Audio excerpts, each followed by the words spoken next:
This is Miriam Murcutt interviewing for the Maria Rogers Oral History Program in Boulder, Colorado. The date is Tuesday, January 28, 2014. Videographer for this interview is Liz McCutcheon. We're here with Bret Gibson, a resident of Fourmile Canyon in West Boulder, to talk about his experiences in the devastating floods that affected Boulder, Colorado and its surrounding communities in mid-September 2013. Bret is the longtime owner of Boulder Mountain Lodge, which sits at the mouth of Fourmile Canyon on the banks of Fourmile Creek. For over 13 years, he has also been the volunteer fire chief of the Fourmile Canyon Volunteer Fire Department. So welcome, Bret. Welcome to both of you. So perhaps just for the record, we need to know your age and your name, your age, and where you were born. Bret Gibson. I was born in Boulder, Colorado in 1962. Puts me at over 50. And how and when did you come to live in Fourmile Canyon? My folks bought the Boulder Mountain Lodge out of a foreclosure in 1987. I was living in Phoenix at the time. Not really a place I wanted to be. And moved back up here in 88 to give the folks a hand for a couple of months as they put this business back together. And while I was up here, my company I worked for was looted, one of the first Enrons before Enron became famous, and have been here ever since. It's a good transition. And how long ago did you become involved in as a volunteer fire chief here, as a volunteer fireman? I joined the Fourmile Fire Department in 1990, kind of a way to meet folks and pay back to the community, or so that was the story I gave then. Really, it's to drive big trucks and play with big equipment. Did that in 1990, became fire chief in 2000, and here we are today. So what are your responsibilities as fire chief? Boy, that's a long list. In short, being fire chief is organizing the department, keeping folks motivated and trained, educating your community, making sure that your equipment and personnel are ready, trained, and capable for, in 1990 it would have been just for fires and medical emergencies, and now it's fires and medical emergencies and hazardous materials and structure collapse and all assorted things, including floods. So who are the folks that you're organizing here, and who are the folks you're training to help in these matters? They're all local residents. They're my neighbors, my friends, people that live within the district. They're professors at the university, they're book writers, they're bartenders, they're glaciologists. We have a great cross-section of everybody who lives in the canyon, any profession you can think of. We've pretty well got covered in our volunteer roster. Yeah, tell me a little bit about the canyon and the communities here. Before we actually get to the flood, let's find out a little bit about who was having to deal with it. Fourmile is kind of an interesting community in the demographics of Boulder County. We're a long, narrow canyon. How long is it? It's 10 miles from the mouth of Fourmile all the way to the town of Sunset, which is a historic town from when the Switzerland Trail used to be a train system. What is the Switzerland Trail? Switzerland Trail was a narrow gauge train, ran from Boulder, up Water Street, up Boulder Canyon, up Fourmile Canyon to the end of Fourmile, which is the town of Sunset, where it would either go up the Switzerland Trail through Sugarloaf to Caribou, or would run up to Sunset, up the Switzerland Trail to the west side of Gold Hill down into Ward, and then I believe, not positive, could then continue to Caribou and come back down. What was the purpose of it? It hauled supplies and tourists up, and ore and tourists down out of the mines and mining camps of the time. It got flooded out on 2 major occasions. The last one, I believe, was 1920, when they decided the cost of rebuilding it would be too great, and they tore up the tracks and sold them for scrap. Might have been 1914, but in that era was the last good flood that came down through our canyon. So the canyon's been flooded before then many times? Yeah. But back to our district, the population is, most of the homes that are down here are in the $400,000 range, average value. The average home in the Front Range area of Boulder County is in the $800 to $1.2 million range. So we're, I don't want to say economically challenged down here, but we're less affluent than a majority of Boulder County. We have, pre-fire, we had 500 residences in our district. We lost roughly 100 of those during the Fourmile Canyon fire. We've lost another 40 of those to the recent flooding.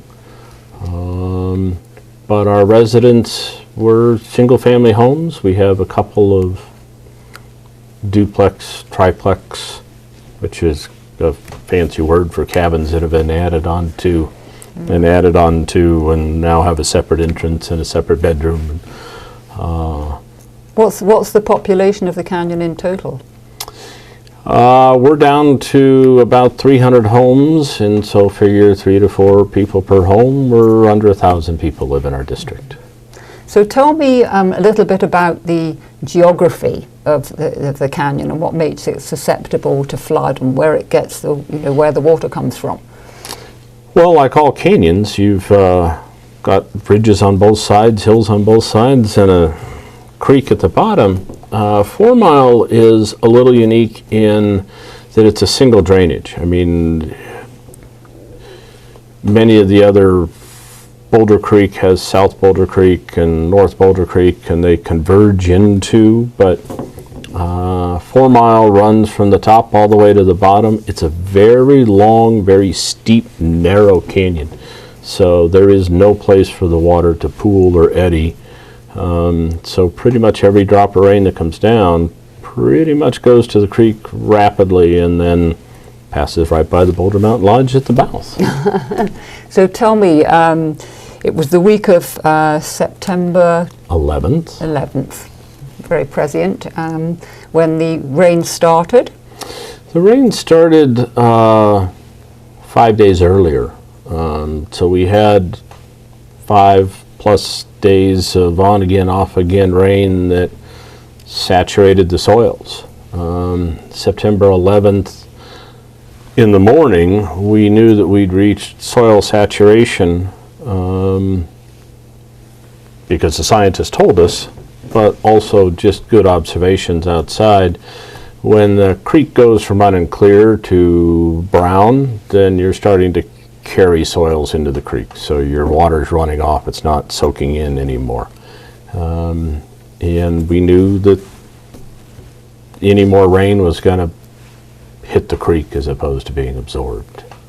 So you were looking at whether you had good weather forecasting, did you? Then? So you knew what to expect or how much rain to expect? One of the benefits of the Fourmile Canyon fire, locally known as the Emerson Gulch fire. When was the fire?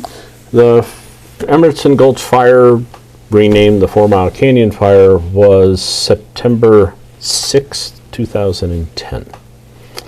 Memorial Day weekend, or Memorial Day Monday. And that fire gave us a very powerful, very organized emergency operations center that's housed in the Office of Emergency Management. Because of that fire, that agency really came into its own. It discovered its value. It discovered how much that kind of organization is needed. And that's a Boulder-based or a Fourmile Canyon-based? No, it's a Boulder City and County-based government. It's under the City of Boulder and Boulder County. And because that organization is there, they have tapped into every weather resource there is, which includes National Institute of Standards and Technology and NOAA. I mean, what better weather people to have than those and organizations. NOAA stands for? National Oceanic Atmospheric Administration. And they're a Boulder-based organization? Well, they're federally based, but they're here in Boulder. And we also have urban drainage, which is a flood control irrigation federal program that's based out of Denver, and the National Weather Service. And they're all tied in. They all communicate with the Office of Emergency Management. And with that communication, that information is then disseminated out to the local fire districts and law enforcement and other rescue groups. So we had a pretty good idea what the weather was going to be September 11th when it got as bad as it did. I don't want to say we had blinders on, but we knew the weather was going to be bad. It just takes a little while for the mind to accept what it knows intellectually to what it really fully grasps as so what reality. did you do as what did the fire department, your volunteer fire department, do when you knew the predictions were not looking good? When we knew the predictions weren't looking good, we gather up our volunteers and we follow our flood plan, our protocols, which was to dispatch our trucks to predetermined locations, intersections, to be able to close down the roads to keep people from being in harm's way, from driving up from work to go home. But it also allows us to pre-position our equipment and personnel to be able to respond to emergencies that occur without being cut off or in the flood hazard itself. So we, long story short, we go out and stand out in the rain. And we're ready to close the roads. And we did that starting about 6 p.m. that evening. And we closed the canyon. We closed all the roads about 11 o'clock that night. And so how did you notify people that this was happening? Well, there's a couple of different methods that we use. After the Fourmile Canyon fire, and we knew that we had a heightened situation for floods, the United Way, Foothills United Way, gave us 100 weather radios, NOAA things, that broadcast those annoying weather alerts. It's going to snow. But they also do, it's going to rain. And they'll tell you that you have a flash flood watch, which they did. And then they sent out another alert message that we had a flash flood warning. And then they had a climb to safety message. Is this based on the, are these warnings based on, the water flow or the? Well, they're based upon predicted weather, but they're also based on observations that are being made throughout the hills. My firefighters, which are out there standing by the creek, are looking at the creek and seeing how it's rising, and they're relaying that information back to me, and I'm relaying it back to the Emergency Operations Center, and they're relaying it back to NOAA or NIST or all the other weather people out there, and they're able to say, yeah, we predicted 3 inches of rain, and 3 inches of rain should give you this kind of rise in the creek, and that's what we're seeing, or we're seeing more, and so let's adjust our, and so all that information is getting sent out and pumped back in and verified, and it's kind of an organized chaos. And as the situation got worse, and around midnight, and I can't remember, 11:30, 12 o'clock, somewhere in there, we asked Boulder Communications, which is a branch of the Sheriff's Office, to notify everybody in Fourmile Canyon. We have pre-designated polygons or evacuation zones. And they use an Everbridge system, which is a 911 callback. So you get a phone call, recorded voice, with a message. And we have varying degrees of messages, from be aware to danger's on its way to run for your life. And we sent out all three of those messages over about an hour's period of time, starting about 11 o'clock. The first one we sent out, I believe, about 8 p.m. that night. And then the subsequent two, danger's on its way and run for your life, we sent out around midnight. And did you, as a result of those messages, have people phoning you directly and saying, is this for real, what's going on? No. No. The fire station we do have a telephone in there, but not too many people have that phone number. Most people, we've done a good job of educating our community.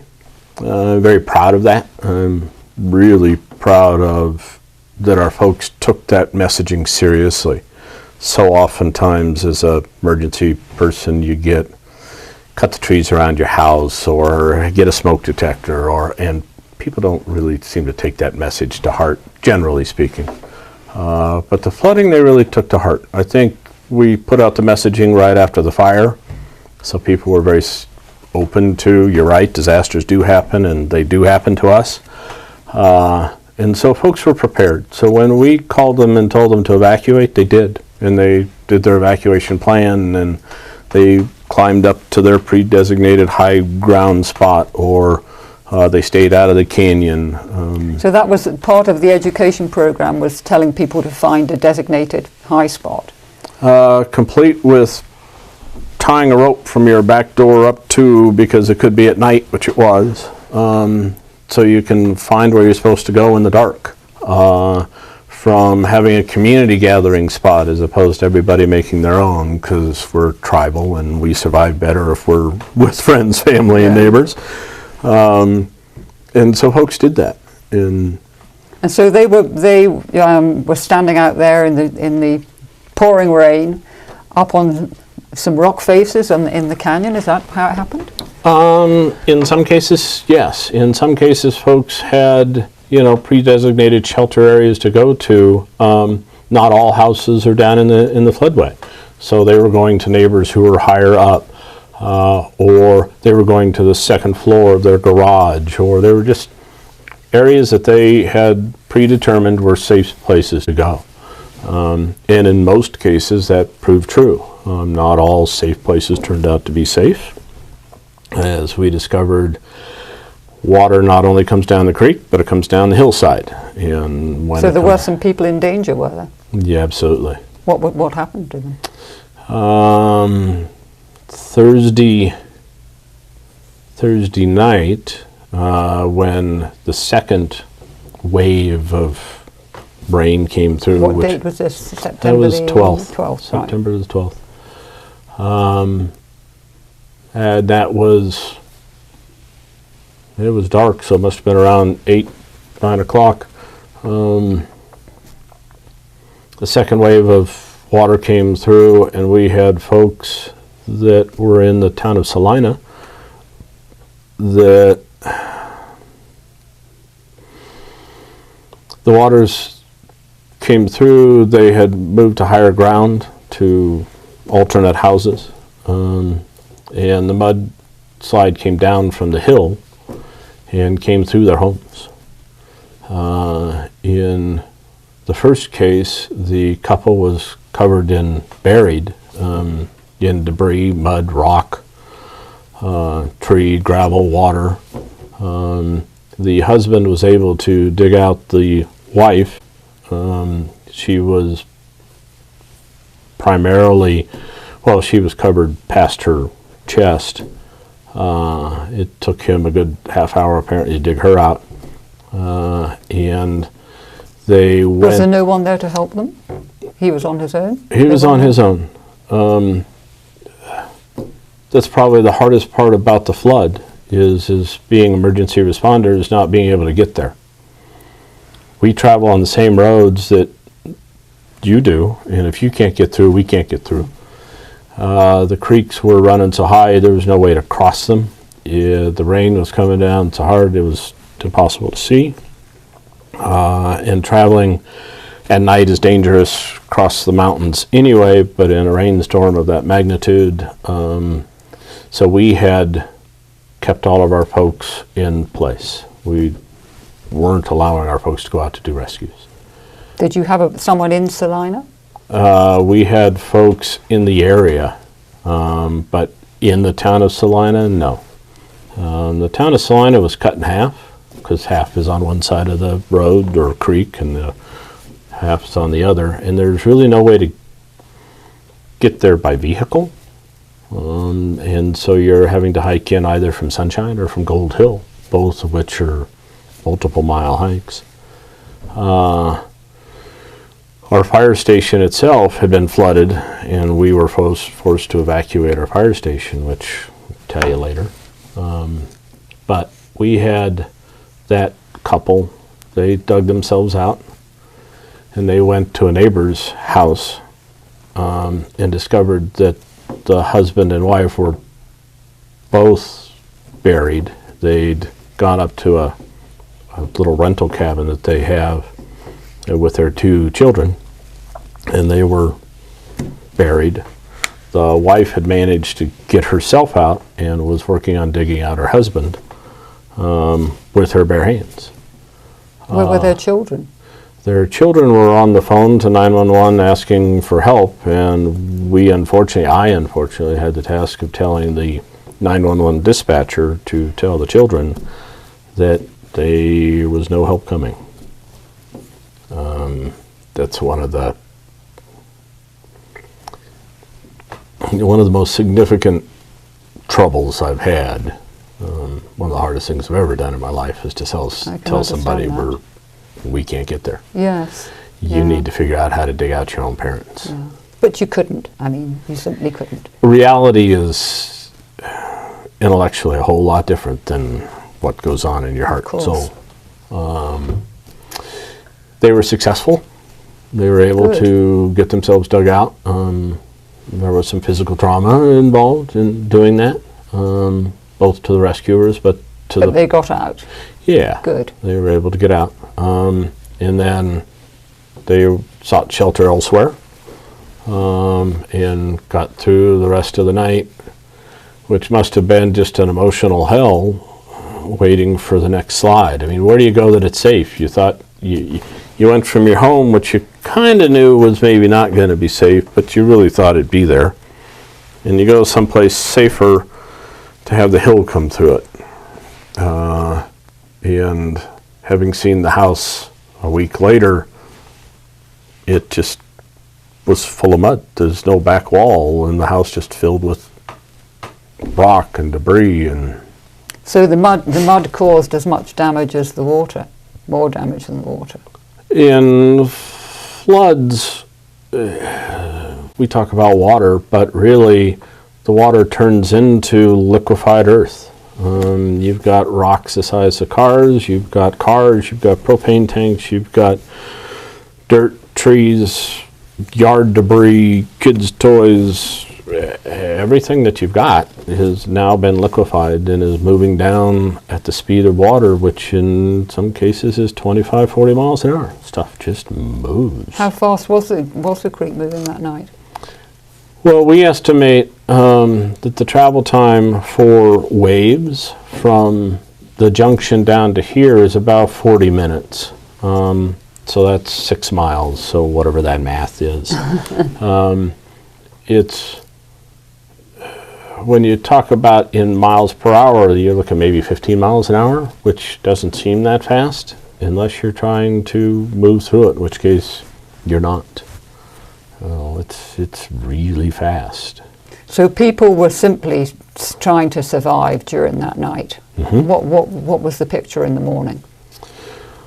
From a command post, and this is, from my perspective, our command post, which was the Salina Fire Station, got flooded, and we had to evacuate that. And so we moved over to the Sunshine Fire Station. So you're inside a building, it's raining. There's a whole lot of people looking for ways to help. There are a lot of people in need of help. You have radios, two-way radios, so we're communicating with people in the field, we're communicating with the Office of Emergency Management, we're communicating with sheriff's officers. There's a telephone that's currently working, so it's pretty much ringing nonstop. And the few folks that have working cell phones, because some carriers work up there and some didn't, their phones are ringing nonstop.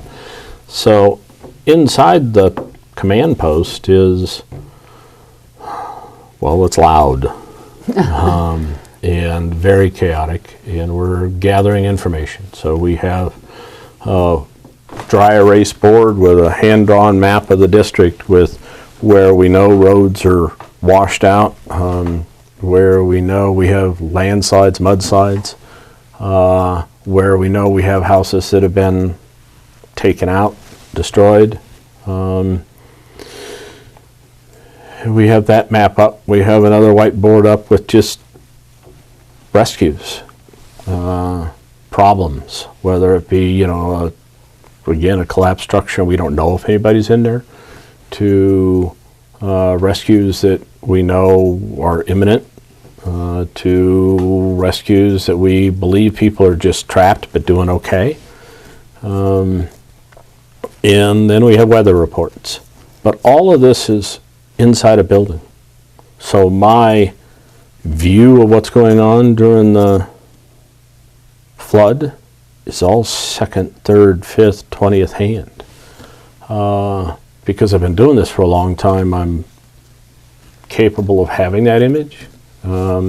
Because I know my district so well, when you tell me the address, I can visualize it, and I've got a good idea how else we can get there if it's not by the road. But it's still third hand. So what at that point were your priorities? Life safety.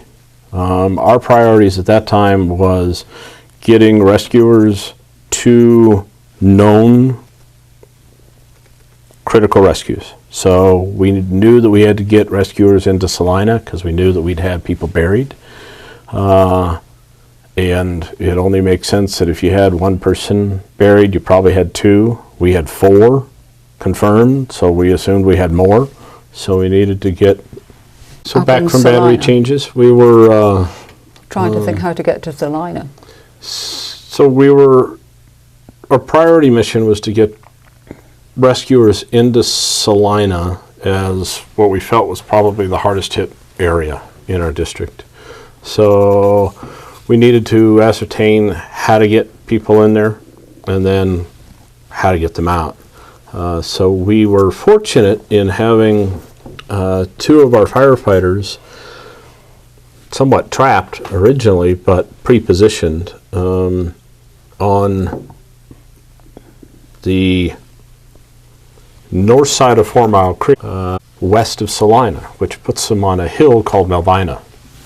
And Melvina Hill became really pretty strategic for us in that it gave us access by hiking up the hill and down into Salina, but it also proved to be a landing zone for helicopters later.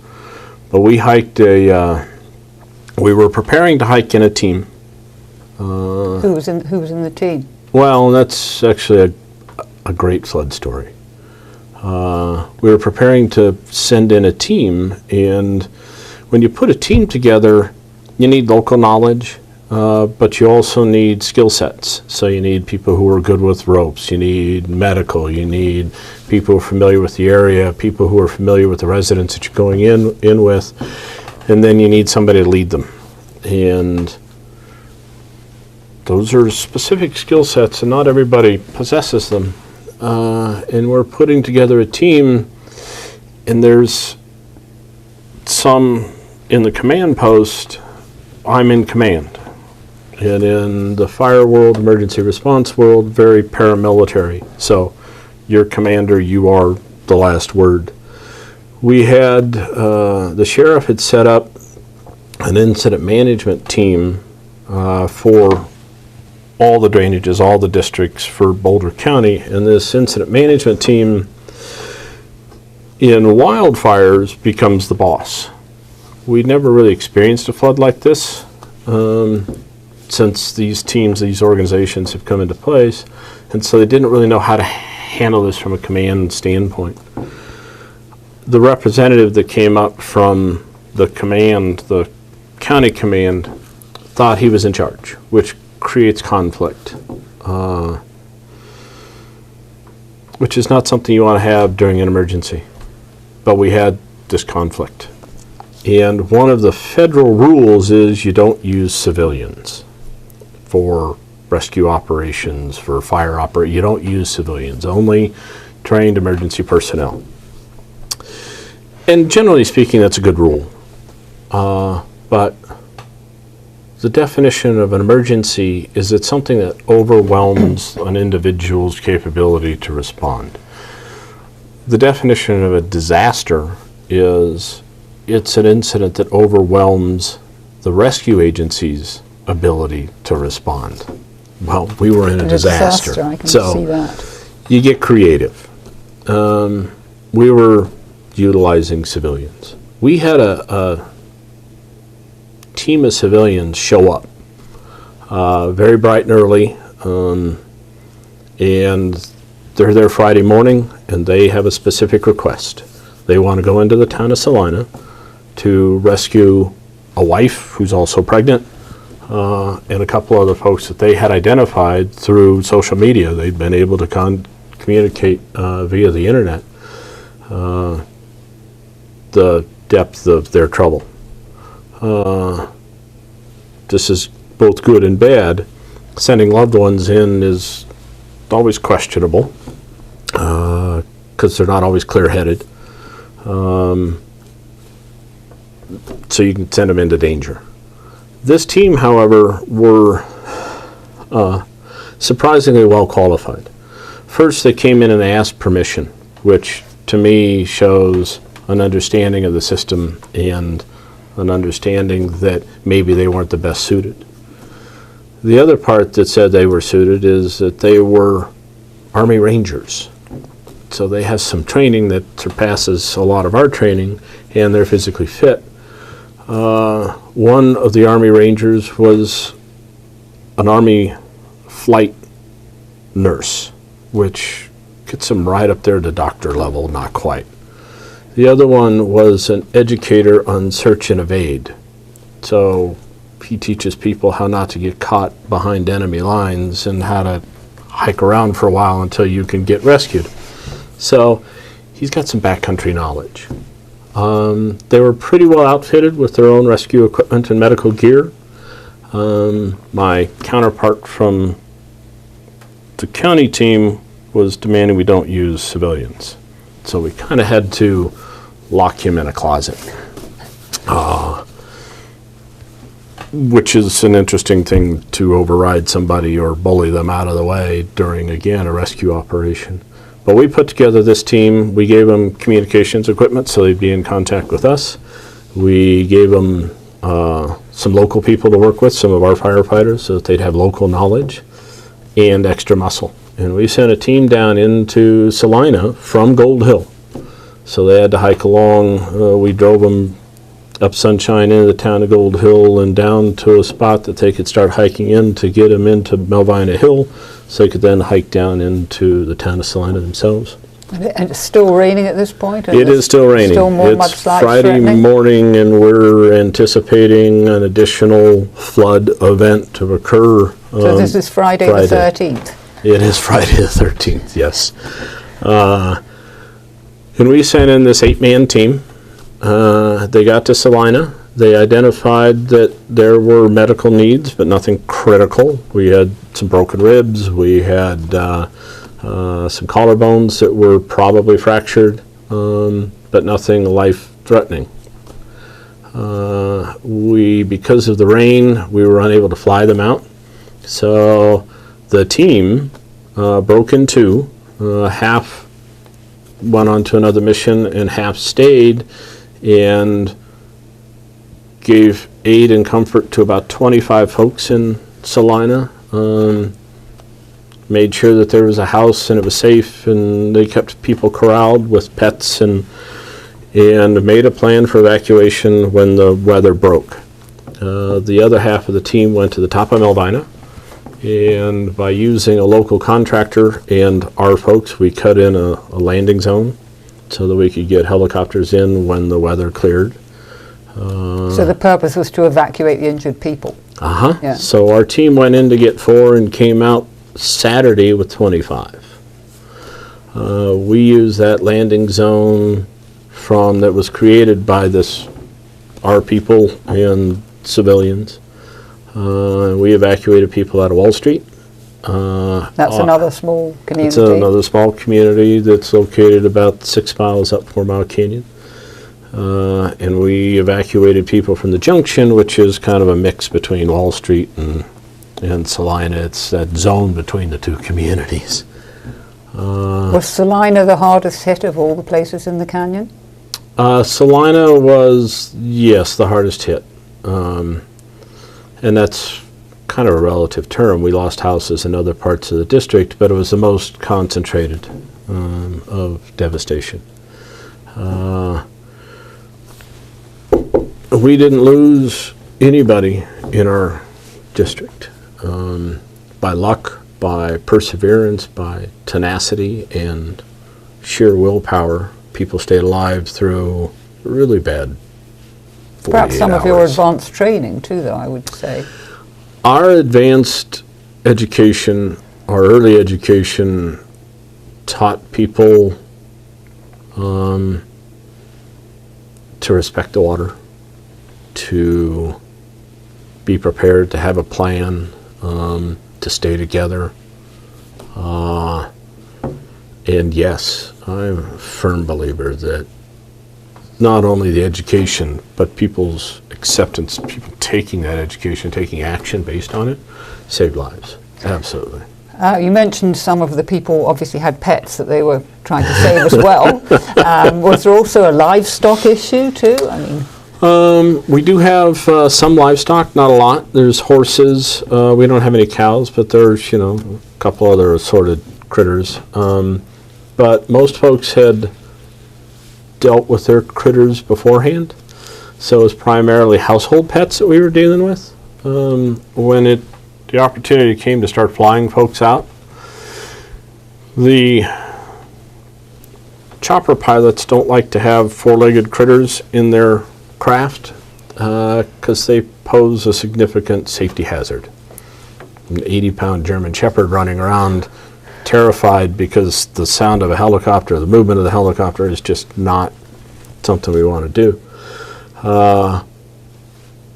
But we also found that nobody with a pet was going to leave without them. So the word came down that if your pet was in a crate, they could fly out. Well, most folks, when they evacuated their homes, didn't lug the crate, which most people don't own anyway. So it was your dog's coming. And the pilots actually were great about saying if your pet doesn't appear to pose a threat, we'll fly. And what we discovered very quickly was the animals were as terrified as their owners. And so when they were put on board the aircraft, they sat in very quietly, cowered in the corner. They were very well behaved and flew better than most of the people. And so that was, I think, really a nice blessing that we were able to get people out with their pets, and that the Army National Guard, the Air National Guard, and the Army both were able and willing to fly out an awful lot of folks that wouldn't have gone otherwise. and where were these people taken to? Because in Boulder was generally hit. There must have been a shortage of places people could stay, perhaps. So everybody that was evacuated, either by us or, everybody that was evacuated went to the Boulder Municipal Airport. That's where the choppers were landing. That's where the Army transports were going. That's where we were sending people in what we were calling the Subaru convoys. And from there, they were being sent out to shelters. The desire to have them all go to the airport was twofold. One, so we could get their names on the list, because we were still tracking down missing people. And missing was just that, unaccounted for. Which was you calling up about your daughter. You know, she lives in the canyon and I haven't heard from her. Well, you haven't heard from her because she doesn't have her cell phone. But she's safe at her boyfriend's in Boulder. But we don't know that because she didn't go through the list. So we were trying to create a list of everybody who'd evacuated.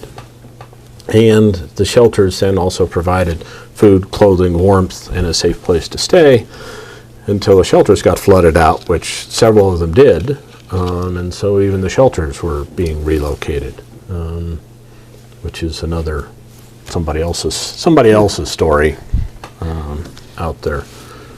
And so Friday then was more rain, more problems. Saturday, did the rain stop? Well, Friday was more rain. It was just a continuous rain with moments of more rain. The floodwaters maintained a high constant pitch. Trying to communicate with my people down in Salina, lower Fourmile, upper Fourmile, Wall Street, throughout the canyon, we would constantly have to remind them to move away from the creek because we can't hear them. The sounds of the water carried by microphone was deafening in and of itself. I can only imagine what it was like for the rescuers at the time. So Friday's rain continued. We did not get the third surge, the third wave, which was a blessing, but we also still had an awful lot of damage. There was still more mudslides. There were still houses that were collapsed because the erosion being caused by the creek. So we had ongoing flooding Friday, Saturday, Sunday. But the Friday night, we went into an information gathering mode, a resource gathering. What people, equipment are we going to need to go in Saturday, presuming that the weather cooperates, and do another massive evacuation. So the we you're talking about then are your volunteer firemen and? So the we is my volunteer firefighters. We're in conjunction with the firefighters of Gold Hill and Sunshine. The three of us team and work together very well, and did on that time period. It's also family, other community members that have equipment that you need. We used Max Yeager out of Gold Hill. He's a small equipment operator, well, big equipment operator. So we had him improving a road, or actually building a road, so that we could get closer access into a couple of our communities. We had him help get rid of a bunch of debris so we could create another landing zone. We were commandeering a bunch of ATVs, those little motorcycle trikes, from folks and putting together ATV rescue teams. An ATV is a great device. It goes anywhere, takes one person down and can bring a victim up. So if you got 4 of them, you can bring 4 people up at a time. And then we dump them into the big, ugly old 4-wheel drive pickup truck. Then we can get them to the top of the hill and put them into the Subaru Caravan. And the Subaru Caravans were kind of funny in that we're taking neighbors. Anybody with a closed vehicle that's got reasonable ground clearance and all-wheel drive, and that can follow direction. And so we were developing caravans of, that's the people we were putting together. So the non-officially trained rescuers. And so we're getting that stuff together for Saturday. Plus the people that we have in the field, our firefighters in the field, are now going door to door.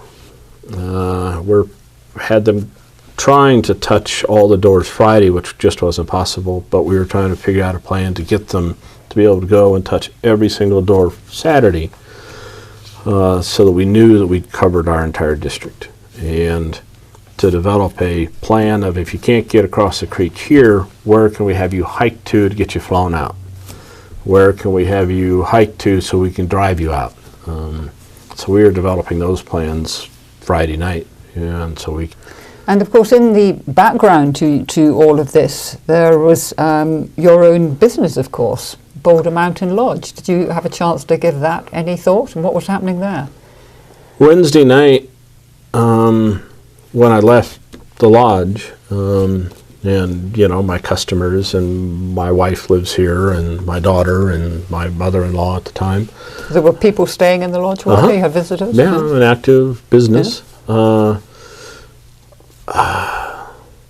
My intellectual part said that we could have some flooding. The lodge is reasonably safe, as long as you stay away from the creek. So I wasn't terribly concerned about the folks here, and we have a plan. We have plans for high water and how to get people up the hill and where to stage. And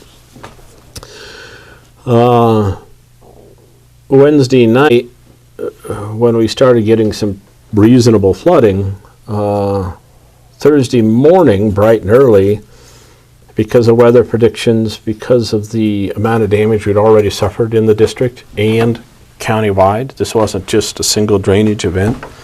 I knew that if we'd gotten more, which we did, that the possibility of getting help in here to getting people out of here was going to be tough.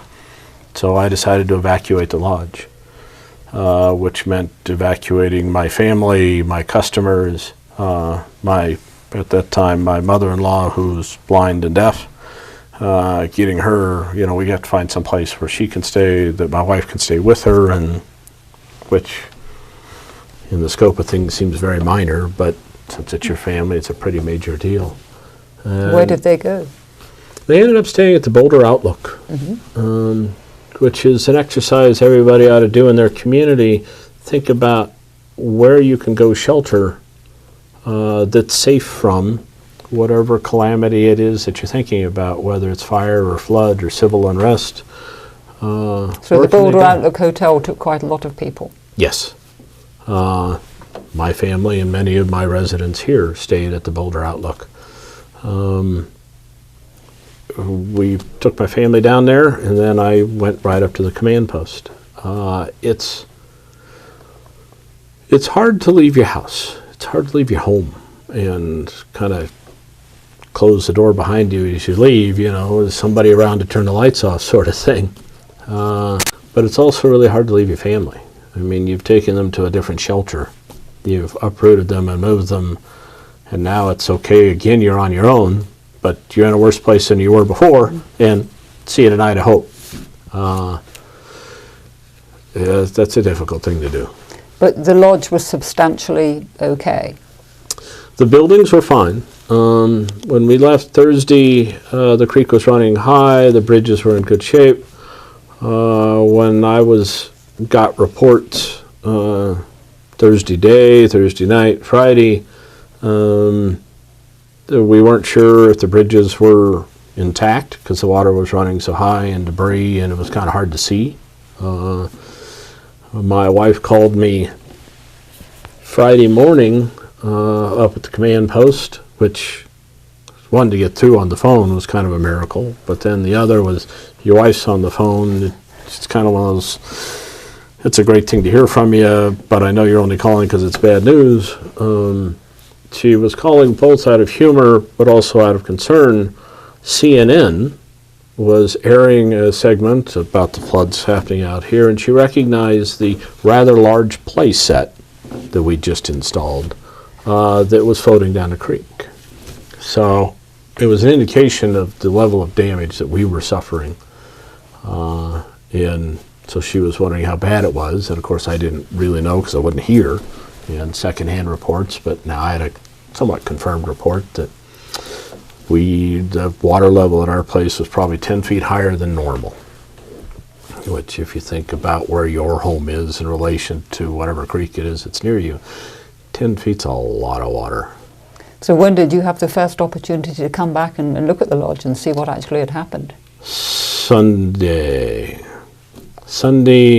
mid-afternoon, I went down to the county airport, the Boulder County Airport, to take a helicopter ride to survey the damage in my district.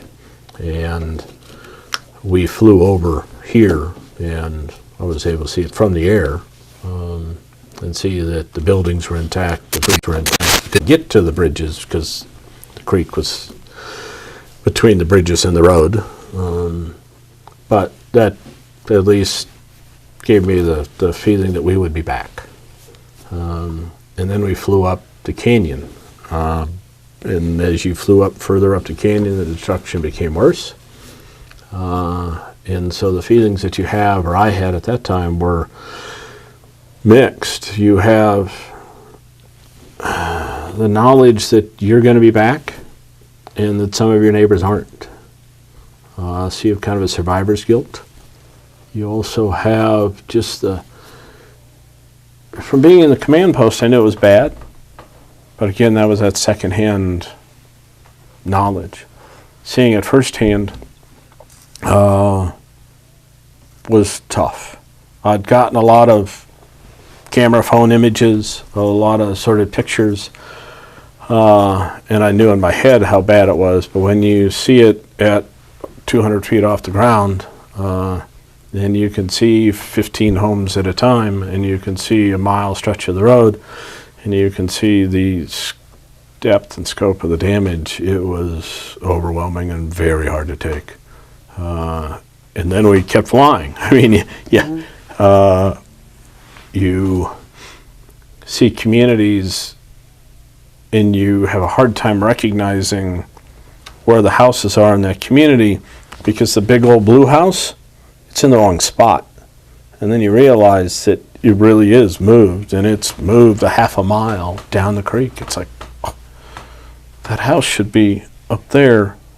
And it surprisingly looks intact until you remember that it used to be a 2-story Victorian house, and now it's, well, half a story. You're just seeing the upper windows. Somewhat surreal, a little bit of an Escher painting there. So where is Fourmile Canyon going from here? I mean, are many of the residents back in residence? Are some people saying, I want to not be here? What's the whole attitude, and how's the community getting itself back together? Immediately following the flood, and our community had that shock. You know, it's first, is it over? Is it safe to come out? But then, as folks are surveying the damage, there's the same feeling I was having, but everybody else is, wow, this is a lot, this is huge. And then as they start receiving reports in that it's not just our canyon, it's Boulder Canyon. You can't if you can get out of your home and you can get onto what's left of the road, you still can't get to Boulder by car. That's why you're flying us out, because you can't drive us out. That reality, the reality that every single drainage that comes into Boulder County got flooded. All of our flood mapping, all of our preparation was based on 2 or 3 drainages being hit, not every single one. So the magnitude, a presidential declaration of disaster was declared. That's big. That level of awareness was hitting people, and just how long a road this is going to be. But people started to clean up. They started trying to make order out of their little world as best they could. They started to make the plan of, where are we going to sleep tonight? Where's the rest of the family? What are we going to do? And that started happening very quickly. And I think in part because that was part of their flood training. So they survived, at the time, the most devastating wildfire in Colorado's history. They were a resilient lot, are they? Yeah, that record didn't stand very long. But they had rebuilt. And those folks that weren't able to rebuild from the fire or were too traumatized by the fire had left. And so the folks that were here had survived one major catastrophe. And so I think in those first hours and days, we can do it again.